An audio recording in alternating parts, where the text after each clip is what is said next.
La vie d'un jeune étudiant à HEC peut être une vie assez passionnante et je n'étais pas du tout tourné vers le Christ.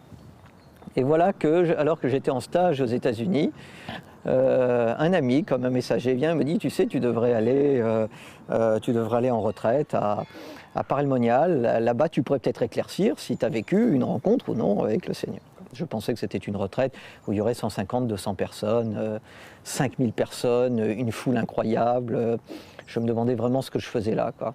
Et moi, je me dis, il faut vraiment que j'aille parler à un prêtre, il faut vraiment que j'aille lui exposer, mais j'avais surtout besoin de parler. Je ne savais pas très bien ce que c'était le sacrement de réconciliation. Et le prêtre, au lieu de m'écouter, me dit à un moment donné, et vous verrez, l'histoire est importante, hein, me dit à un moment donné, bon, quels sont vos péchés Je lui dis, mon père, peu importe mes péchés, c'est pas ça, j'ai besoin simplement de parler avec vous. Si, quels sont vos péchés, etc. Et je sors absolument fou furieux du sacrement de réconciliation, vraiment blessé intérieurement, quoi. Et je me sentais, ça m'avait fait l'effet inverse, je me sentais comme abandonné. Hein, à travers un prêtre qui ne m'avait pas accueilli dans la démarche que je faisais, je me sentais comme abandonné. Et je suis dans un parc et il y a l'adoration du Saint-Sacrement. Et là, j'ai vécu quelque chose de très étonnant, parce que j'ai eu une vision intérieure du Christ qui était en croix. Et quand on parle de vision intérieure, c'est très étonnant parce que je ne voyais rien.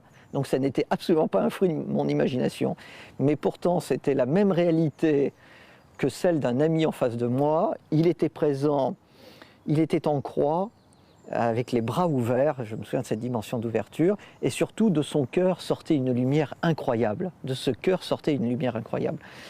Et je me souviendrai toujours de ces paroles, « Je suis la lumière du monde ». Et ça, quelque part, je n'en avais rien à faire. C'était très bien qu'il soit la lumière du monde. Mais toi, Renaud, là où tu en es, toi, Renaud, toi, tu es un enfant de cette lumière. Et que moi, je sois un enfant de cette lumière, là où j'en étais, est quelque chose qui m'a profondément bouleversé, quoi. Qui m'a vraiment fait me mettre debout, quoi. L'année suivante, j'ai fait une retraite avec le Père Finet, à Châteauneuf-de-Galor. Vous voyez, ça remonte maintenant ça remonte à 20 ans.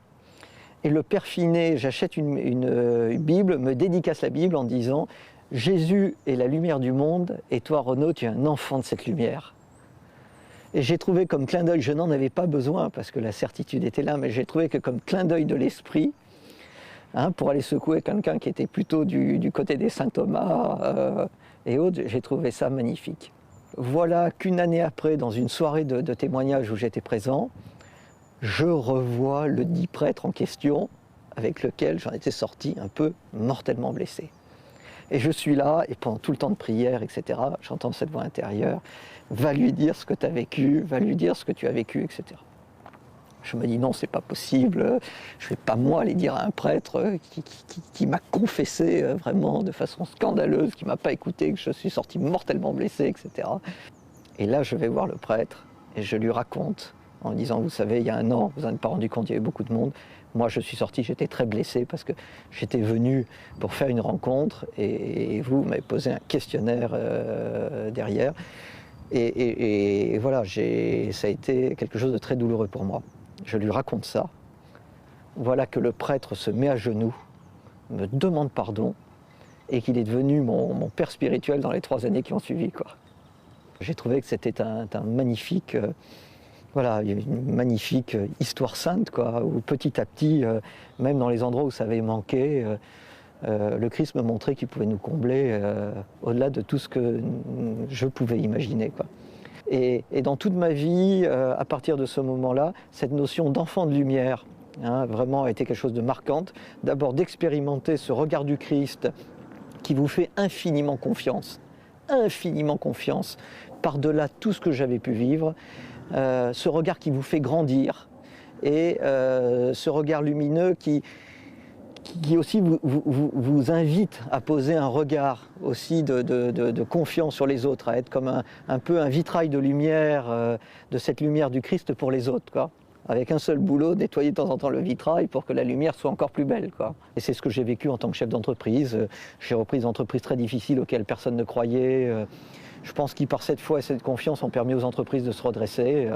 Parce qu'il y avait rien d'autre, quoi. Il y avait cette présence du Christ qui met cette foi en moi, en la vie, en l'homme, en permanence, et je crois qu'il permet d'opérer des miracles à la fois personnels et des miracles collectifs, quoi.